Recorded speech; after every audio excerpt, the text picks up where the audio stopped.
Is the Patrik Laine trade a good trade for Columbus? We're going to talk about that on today's Locked on Blue Jackets.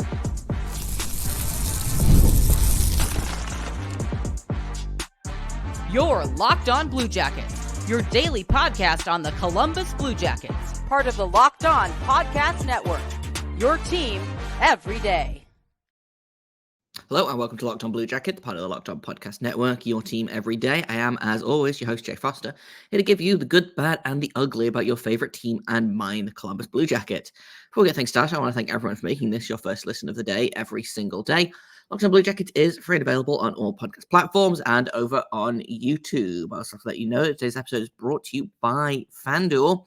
Now through September 22nd, all FanDuel customers can bet $5 and get a 3-week free trial of NFL Sunday Ticket from YouTube and YouTube TV. Just visit FanDuel.com/lockedon to get started. So, Patrik Laine is no longer with us. He's not dead. He's just in Montreal. A second-round pick for 2026 has gone with him. And the Blue Jackets have for Jordan Harris, who is a much better player than I think a lot of people are giving him credit for right now. So we're going to talk about all of this in today's episode. We're going to talk about the trade, kind of how it looks for both sides, how I feel about it. Was it a win? Do I think that they could have done better at any point? We're going to talk a little bit about Patrik's time in Columbus and what I'm expecting from him in Montreal. And we're going to talk a little bit about Jordan Harris and how he fits into the Blue Jackets defensive core as it currently looks. So let's get into it. If you haven't heard, which I assume that everyone in the world has heard by now if they care about the Blue Jackets or the Canadiens, Patrik Laine traded to the Montreal Canadiens in return, Patrik Laine and a 2026 second-round pick traded to the Montreal Canadiens in return for Jordan Harris. The key part of this trade is that the Blue Jackets did not retain any salary on Laine. So that full $8.7 million of cap is now wide open. Montreal is on the hook for the full 8.7 for the next 2 years. Jordan Harris makes $1.4 million this year and then is an RFA next season. So again, deal with that next season. Blue Jackets still need to sign Cole Sullinger, but they currently have just over $18 million in cap space. I'm not crazy about giving up the second round pick, but this was a trade that needed to happen, and it needed to happen sooner rather than later. And I know I've seen people on Twitter saying they should have just retained and got the deal done and gotten a better return. And I don't disagree with that, but I feel like this was pretty much I don't think it was going to get much better than this for a couple of reasons. First of all, Patrik Laine very, very publicly wanted out of Columbus. It's been all over Twitter for basically since before Don Waddell got the job, I feel like. He comes out of the program, people are talking, is there any chance that they can salvage this relationship? No. The world and his wife knew that Laine wanted out of Columbus, so they had no leverage there. 31 other GMs could basically just offer anything they wanted for Laine. They don't have to offer good things, The other thing is that as much as I've liked Patrik Laine in Columbus, and we'll talk about kind of his time in Columbus in a little bit, he is coming off of a not great season, even when you take into account, he was injured for most of it, and then he went into the program. He only played 18 games this season, which I have known, and it still surprised me. Had 6 goals, 3 assists for 9 points in those 18 games, was only averaging 15 minutes, 13 seconds of ice time, which is the lowest average of his entire career. It wasn't happening for Patrik this season. His value was at an all-time low. And could the Blue Jackets have maybe gotten something better if they'd retained salary? Sure, but Don Waddell said he didn't want to retain salary. Canadiens were the only team that were willing to take on the full cap hit. And overall, I really don't hate this trade. Do I think it could have been better? Maybe, yeah. I talked a big game about, man, let's just do Laine for McGrorty straight up and be done with it. I think Jordan Harris is a fine young player. And he's kind of exactly what this team needs. And again, we'll talk about Jordan Harris in a little bit here. But trades don't exist in a vacuum. And you see a lot of this of, wow, that's a terrible trade for this side. That's a terrible trade for this side. Patrik Laine is a much better player than Jordan Harris, and Columbus had to give up a second round pick. Like, it's not a vacuum. Like, this is not a trade that exists without the context of other trades or of anything else. I don't know what other teams in the league were offering for in return for, could the Blue Jackets have retained 50% on Laine, for example, and gotten a way better player, or could have gotten a first-round pick, or not had to send the second, or whatever? Like, yeah, probably. But I think Jordan Harris was someone that the Blue Jackets were interested in. I think that was probably the starting point for the Blue Jackets, and, it ended up that the Blue Jackets gave a second-round pick as well. Fine, whatever. I like this trade. I do. And maybe that's just me being optimistic or being a homer or whatever. Like, fine. I have not liked, every single move that Don Waddell has made this summer, and I think I've been, pretty open about that. But I don't mind this one. It is what it is. I think the return was always going to be, the return was never going to be Laine for Mitch Marner straight up 1-for-1, which was something that I threw around as a joke a couple of seasons ago. It was never going to be like that. The Blue Jackets were always going to be on the quote-unquote losing end of this trade just because they had no leverage. It's very similar to where the LA Kings were with Dubois, or where the Jets were with Dubois. And like, the Jets ended up making up pretty okay with the Dubois trade, especially when you look at what Dubois did in LA. But like, who can say? It's not my favorite trade of all time, but it is a perfectly fine trade. I'm excited about Jordan Harris. I talked about this a little bit in the little bonus episode that I did last night, which you should go and listen to that if you haven't already. I think this kid has a lot of promise. I think he fills a need on the Blue Jackets, which is they could use a defender that knows how to play defense. They don't have a ton of those right now. They've got a lot of good offensive defensemen, not a lot of defensemen that are defensive defensemen solely, and I think that's worth more than I think a lot of people are giving him credit for. I know it sucks to give up a guy like Laine for, what is probably going to be a bottom pairing defenseman, but I feel like a lot of people are looking at this as trading the best potential that Laine could possibly be for the worst potential that Jordan Harris could possibly be. I'm seeing a lot of people saying that the Blue Jackets traded a 40-goal scorer for a bottom pairing defenseman. Like, Laine hasn't hit 40 goals since 2017-2018 season. He hasn't hit 30 goals since 2018-19. He hit 28 the year after that, had 26 and 56 with the Blue Jackets a couple of years ago. But a lot of people seem to think that Laine is going to go to another team and then magically turn back into this 40-goal scorer that he was, 7 years ago, 6 years ago. I can't do math on the fly, but it's a trade that needed to happen. I'm glad that it happened now. I don't think anyone wanted this to drag out into kind of September, into training camp, into preseason. There was a lot of talk about, is Laine going to have to play his way into a trade?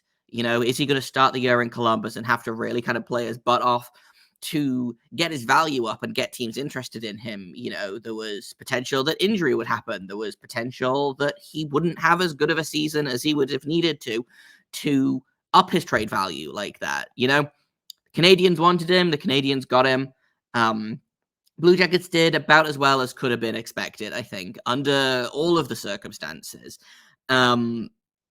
So we'll no doubt talk about this, more as time goes on, as we start to see what we have in Jordan Harris. But we'll take a quick break, and then we get back. I want to talk a little bit about kind of Patrik Laine's time in Columbus, because I'm seeing a lot of revisionist history already. So I wanted to talk a little bit about that. So we'll do that in just a second here on Locked On Blue Jackets. First, I'm going to tell you about Indeed, because we're all driven by the search for better, but when it comes to hiring, the best way to search for a candidate isn't to search at all. Don't search, match with Indeed. In the minute that I've been talking to you, 23 hires were made on Indeed according to their data, and you can get unparalleled access to job seekers on Indeed with over 350 million monthly unique visitors globally, and they've got an extended reach through Glassdoor as well. It feels great to finally close out on a job search, and Indeed is the best place to do that. You can ditch the busy work. You can use Indeed for scheduling, screening, and messaging so you can connect with those candidates faster, and they don't just help you hire faster. 93% of employers agree that Indeed delivers the highest quality matches compared to other job sites, according to a recent survey. They can leverage over 140 million qualifications and preferences every single day. So Indeed's matching engine is constantly learning from your preferences. So the more you use Indeed, the better it gets for you. So go ahead and join more than 3.5 million businesses worldwide that use Indeed to hire great talent fast. And listeners of this show are going to get a $75 sponsored job credit to get your jobs more visibility at Indeed.com/lockedon. Just go to Indeed.com/lockedon right now. Support our show by saying that you heard about Indeed on this podcast. Indeed.com/lockedon.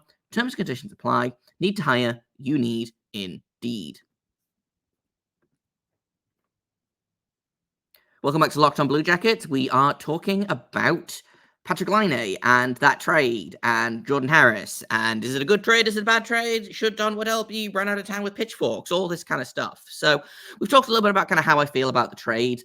But I wanted to talk a little bit about kind of Patrik Laine's time in Columbus, because I think a lot of people don't realize that Patrik Laine was one of the bright spots of this team when it was really, really miserable, and sure, he didn't put up the numbers that he did kind of in his early days in Winnipeg. He had 64 points in his rookie season, 36 goals, hit 44 goals the year after that, 50 points the year after that, 63 points the year after that.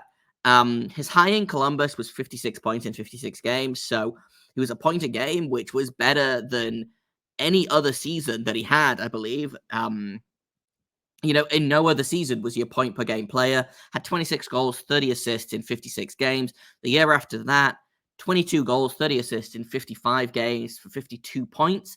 So he was near as damn it a point a game player for his first 2 full seasons in Columbus. And that was on top of, the injuries, and he lost his father, I believe, just before the 2021-22 season.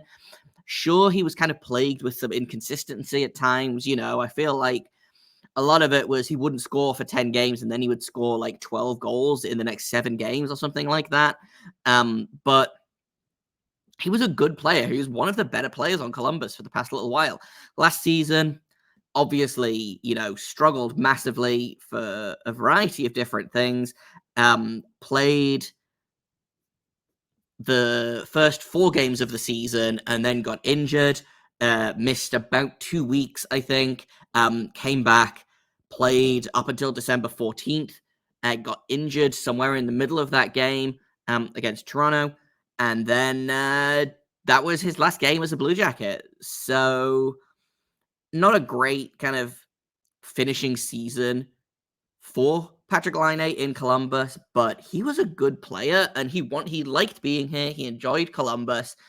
We can talk all day about why did he want to leave and the comments that came out a couple of days ago that were directly from Don Waddell, I believe, that basically, Patrik Laine, there was something up with the locker room. There was not problems in the locker room, but I think there was maybe someone in there that Laine didn't get on with. Maybe there was just, too much not bad blood, but like bad vibes in the room from, all of the time he missed. Hockey players are superstitious as all get out.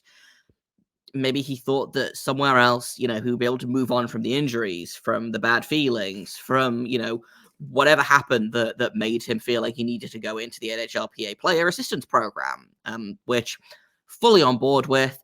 I think more players should do that if they feel they need to. Like he clearly needed some kind of help. He got it. I genuinely hope that he has a really good season in Montreal. I think a lot of people should temper their expectations with him because I think a lot of people are expecting him to go from Columbus to Montreal and immediately score 40 goals this season. Would I be surprised if he did that? No, probably not. But I think it's going to be more of a progression from that. And he is a good player that has some flaws in his game, but by all accounts is a really great person. Obviously, has always been really, really great with the fans. Even when the team is miserable and losing, he's always been willing to, sign autographs. He didn't play at not the Beauty League. That's the Minneapolis one. He didn't play at the Cap City Elite League this summer, but he did play last summer and was really, really great with all of the fans there. He and his fiance just started a organization, a movement, a charity. I'm not quite sure. A foundation for helping people struggling with mental health.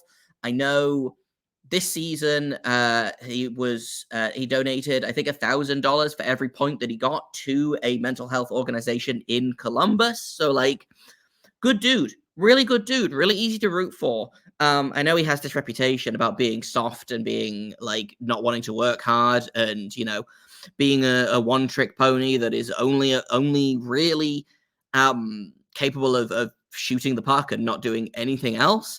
But I liked him, man. I liked Laine. I thought he was a good addition to the team. I really, really wanted it to work out here. He's only 26 years old. The contract situation could be better, but it's not terrible. This is a former second overall pick that the Blue Jackets had for 3.5 seasons, give or take. There was a future here for Laine, and I'm kind of bummed that it didn't work out.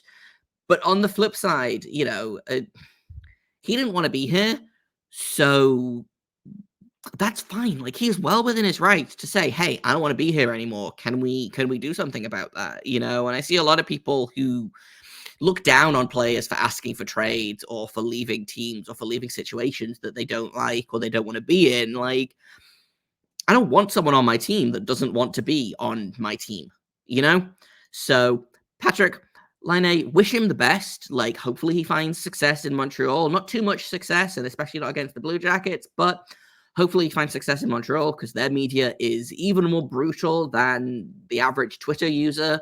But I will miss him, but also I am glad that we managed to figure out a way to trade him in a way that honestly benefits both teams.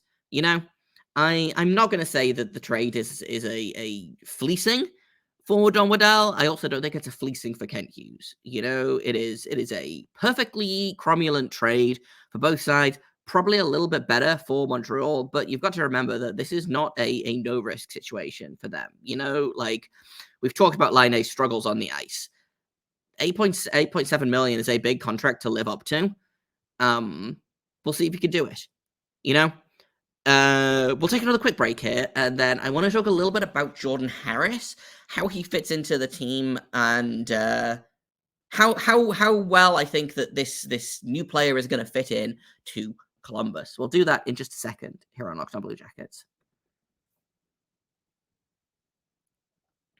First, I've got to tell you about eBay Motors. Passion, drive, and patience is the formula for winning championships. It's also what keeps your ride or die alive. eBay Motors has everything you need to maintain your vehicle and level it up to peak performance. They've got superchargers, roof racks, exhaust kits, LED headlights, and more. Whether you're into speed, power, or style, eBay Motors has you covered.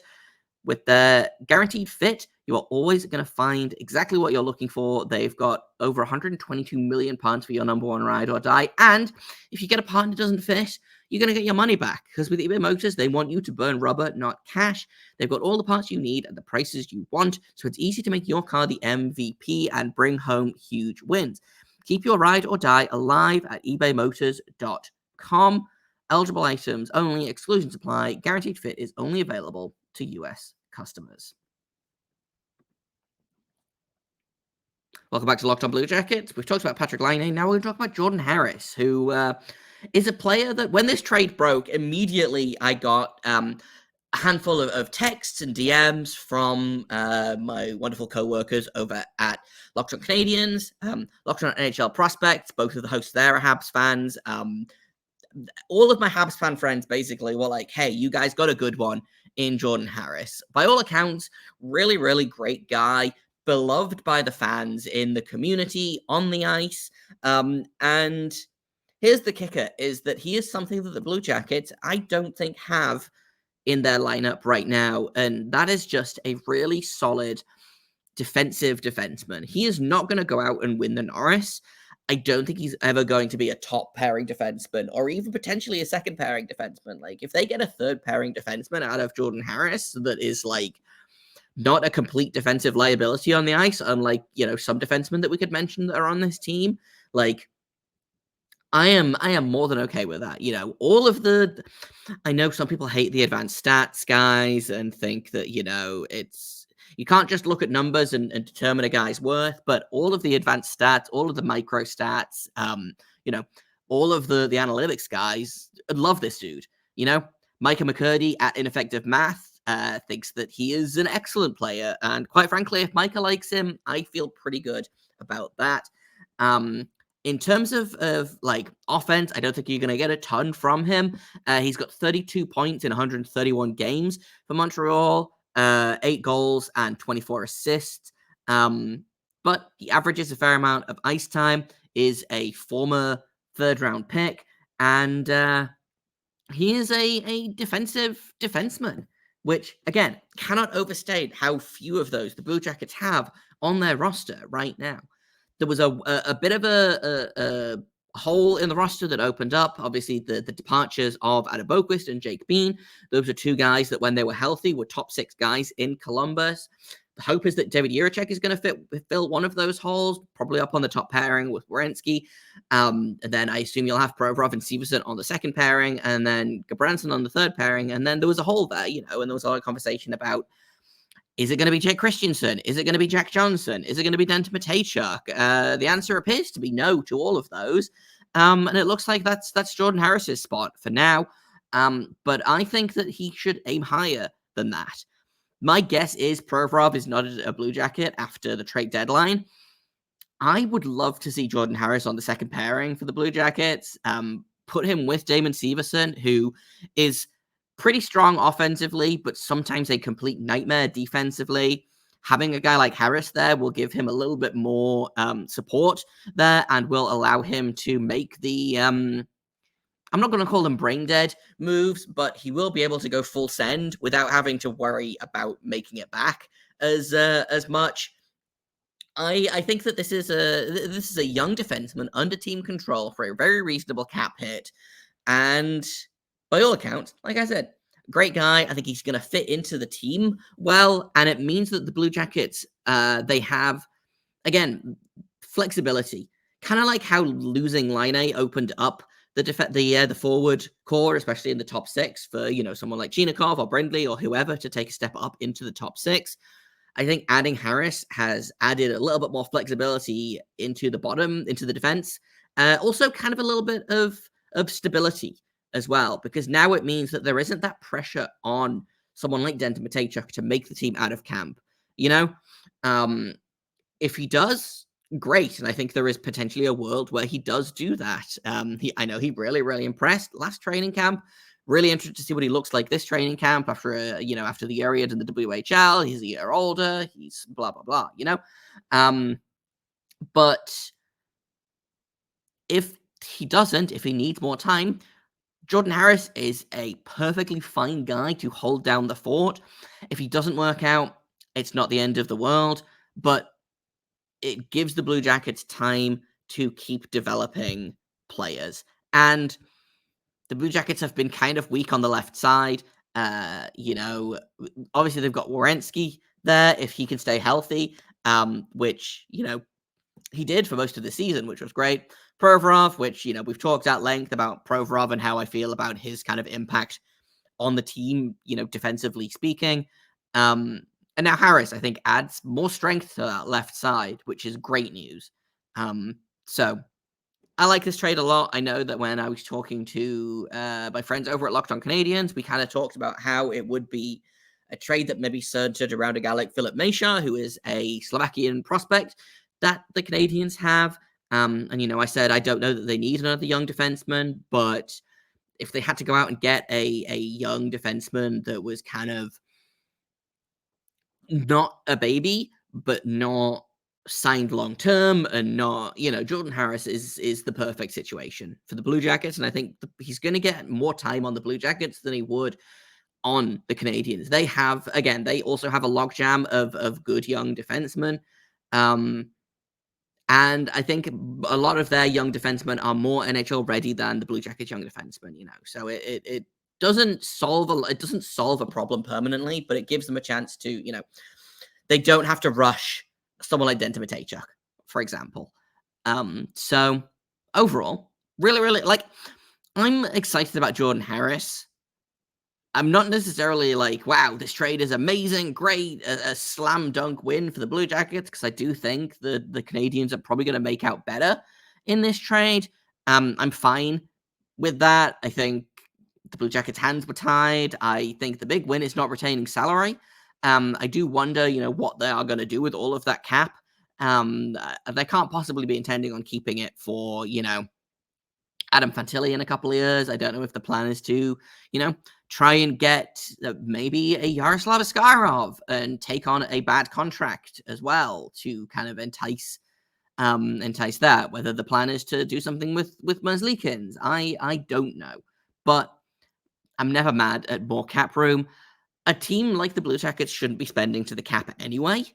I see a lot of people being like, well, what are they going to do with all of this cap space? Like, a team that is coming, ideally, and this is what we talked about yesterday, on Locked On Blue Jackets with JD Young of Locked On Sharks, a team that is like the Blue Jackets that are potentially coming out of a rebuild, or taking those first steps to emerging from the teardown phase of a rebuild. Like, they shouldn't be spending to the cap, they should be saving money. They managed to get out from underneath a big contract that hadn't worked for them.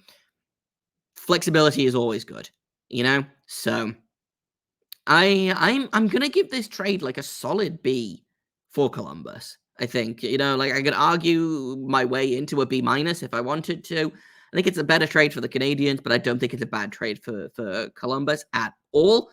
And that's kind of all I've got for today. Tomorrow, I think we are going to try and talk to the wonderful people over at Locked On Canadians, Laura Saba and Ian Boisvert, about how they feel about Laine, about how they feel about Jordan Harris, what we should expect from Jordan Harris, kind of in a little bit more detail. So that's hopefully coming up in tomorrow's episode. Thank you for listening to this episode, for making it your first listen of the day every single day. Locked On Blue Jackets is free and available on all podcast platforms, over on YouTube and on SiriusXM. And I've been Jake Foster. You can find me on Twitter at _Jacob Foster, JAKOBFOROSTER. You can find the show at LO_Blue Jackets. If you have comments, questions, criticisms, you can email me at lockedonbluejackets@gmail.com. Until tomorrow, make sure you stay locked on.